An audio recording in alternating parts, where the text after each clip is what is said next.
We're jumping in at 5 o'clock.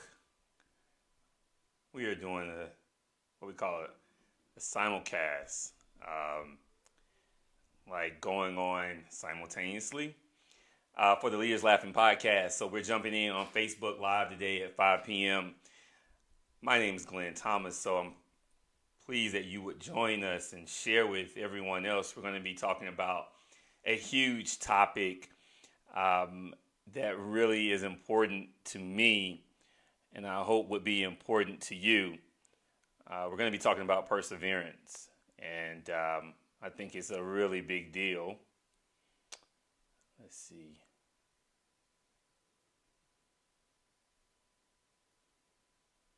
A really big deal, and we're going to have a good conversation about it today. We're going to start in a minute.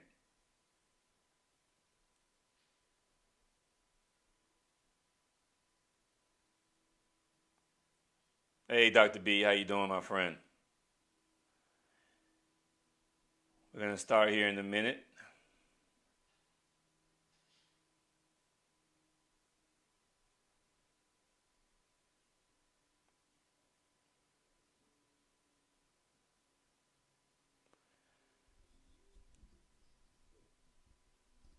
Beautiful day outside, I'll tell you that much.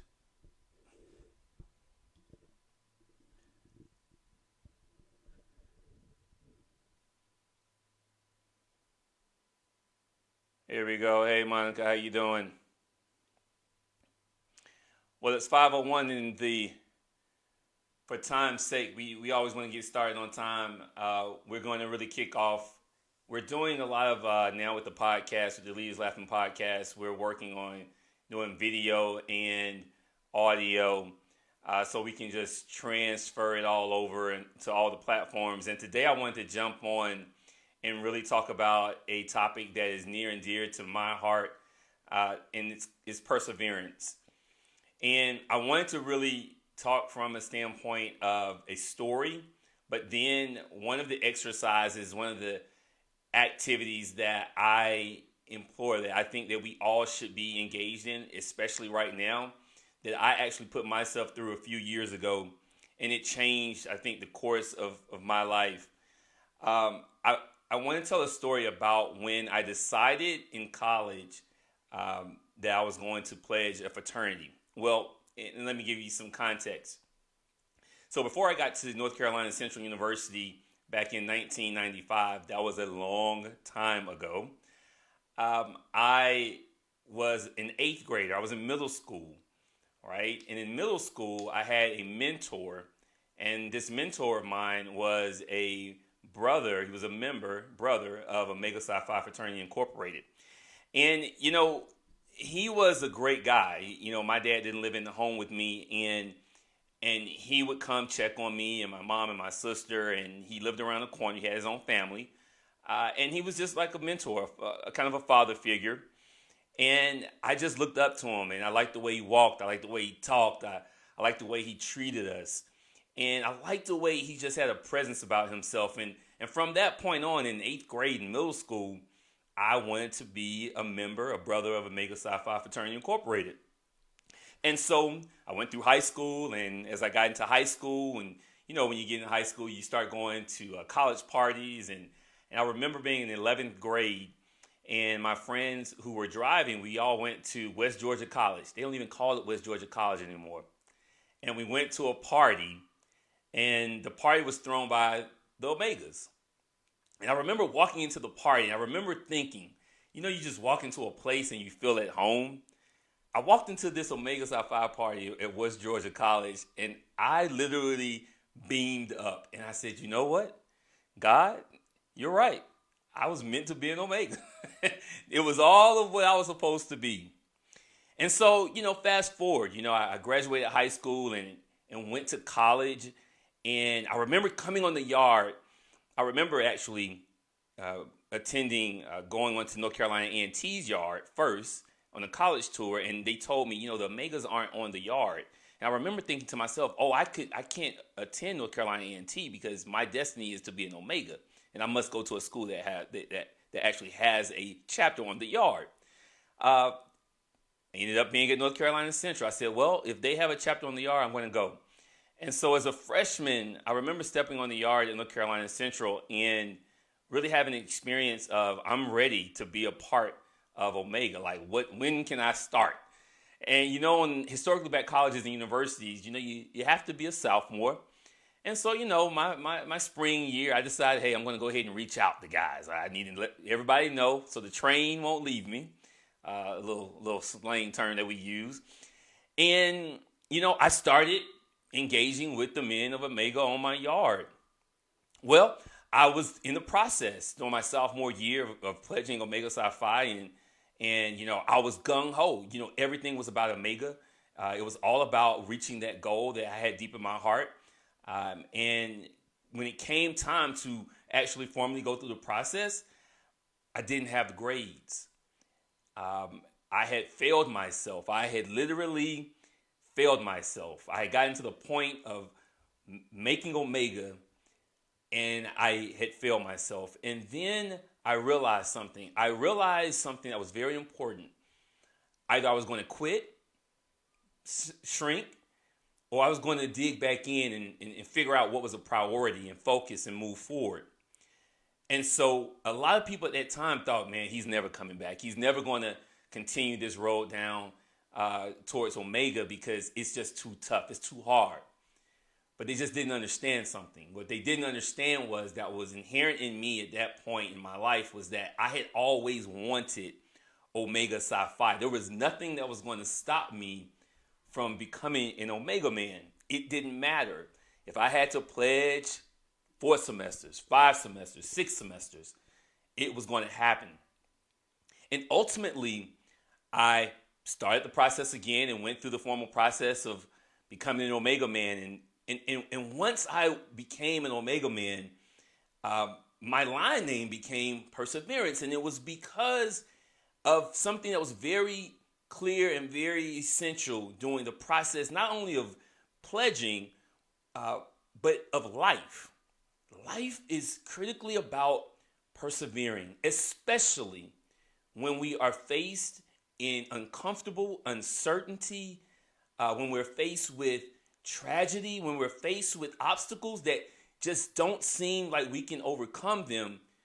Perseverance is essential. It's key. It's paramount. And no one knew, but I knew. I knew that I would pledge Omega. I knew that I would be an Omega man.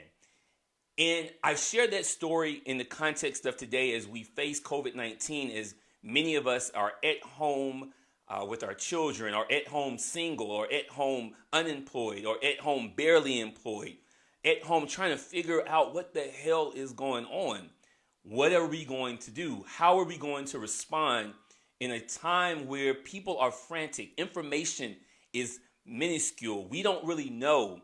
And so because we're in the unknown, because we're in the uncomfortable, because we're in a place that looks like there's a huge obstacle in front of us, and we don't have any ladder, any way to overcome that obstacle, we are frightened, and we are still in a moment where we're not moving, where our mind isn't processing anything. Fear has captured us. And I want to say that I understand it.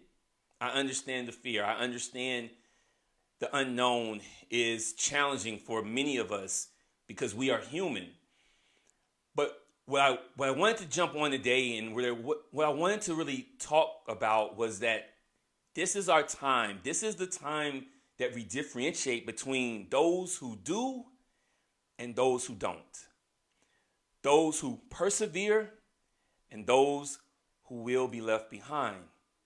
And don't get me wrong, my compassion and my empathy and my heart is connected to each and every person in this world because we're all going through it. And so everyone that's hurting right now, that is actually in a sick place, that are trying to heal, that you have loved ones, friends that are in a sick place that are trying to heal, we need to pray for them. We need to be with them and feel for them. But those of us who are in a place where we are being able to wake up every day, where we have our health, where we're able to breathe, where we're able to have a roof over our head, and Even maybe we're, again, employed, maybe not employed, maybe barely employed, but that we are breathing and we are well. If we're in that position, I want to discuss, are you going to be a person that does or a person that doesn't? Because this is your moment. These are the moments that we persevere. These are the moments that you tap into the gift that is inherently yours that you may have never tapped into before in your life. The reality of it is that the choice is up to you. And so I want to ask you, are you going to be a doer or a donor? Is that a word? Donor? A doer or a donor? Are you going to do or aren't you going to?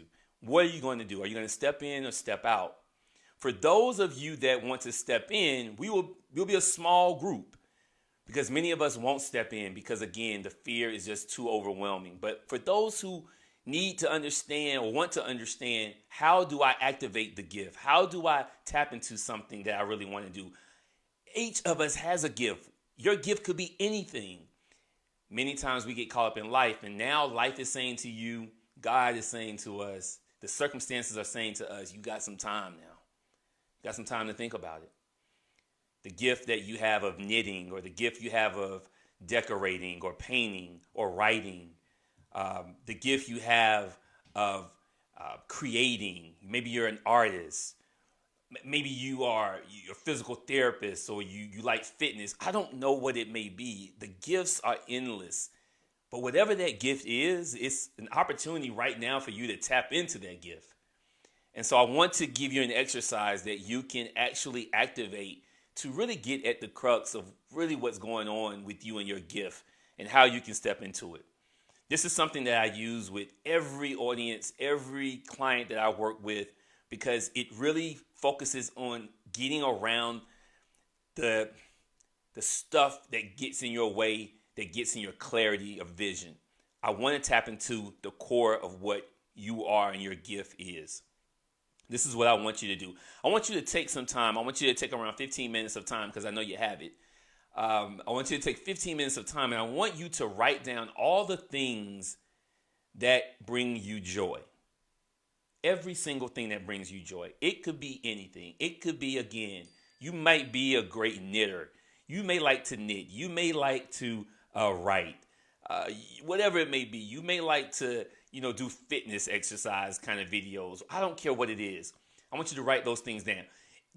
They bring you joy, but also what may bring you joy are your kids, your home, your job, your friends. I want you to write every single thing down that brings you joy. And you should have a long list. It should be a fairly long list. Maybe 20 things, 30 things, 40 things. I don't care how long the list is. When you get to the end of the list, I want you to look at it. I want you to process it. I want you to smile at it, feel good about it. But then I want you to do something that's going to take a little energy and a little processing. I want you to cross out everything on that list that is either a person, place, or thing. Okay, I'm going to repeat that. I want you to cross out everything on your list that's either a person, place, or thing. Well, Glenn, my kids are on the list. Cross them out. You're not killing them off. They're still alive, and I understand they still bring you joy, but cross them out. Well, Glenn, my house is on the list. Cross your house out. Cross your car out if you got a nice old car. My home is on. Cross your home out. My job is on the list. Glenn, I need a job. I understand. Cross your job out. Whatever you're left with on your list, I want you to circle it. Now, you might not be left with anything on your list. And that has happened before. It happens more than you think. That's a signal. But we'll get to that in a second. After you circle everything on your list, after you've crossed out persons, places, and things, I want you now to look at those items very closely. I want you to answer one question for yourself. Why do those items bring you joy? Be real. be honest. This isn't about money. This isn't about fortune or what have you. This is just about joy. Why do they bring you joy? Now, if you don't have any items that you have circled, if everything on your list is crossed out, that means to some degree, your joy, or you define your joy, or you equate your joy with persons, places, and things. And I'm not saying that's wrong, but what it is saying is that if anything happened to those persons, places, or things, where would your joy be? Where would your purpose be? And in order to really tap your gift into your life, or connect your gift into your life, we must be able to seek and understand what brings us joy outside of persons, places, and things. If you get through that exercise and you realize that there are things in your life that bring you joy that aren't persons, places, and things, once you get to that place, we can start talking about activating that gift, activating what brings you joy, so that you can persevere through some uncomfortable moments, through an uncomfortable time right now as we sit in this COVID-19 pandemic. I am clear on one thing about life. The reality of it is that we have two choices. We can either get up and be alive, or we can get up and live. And I choose to live.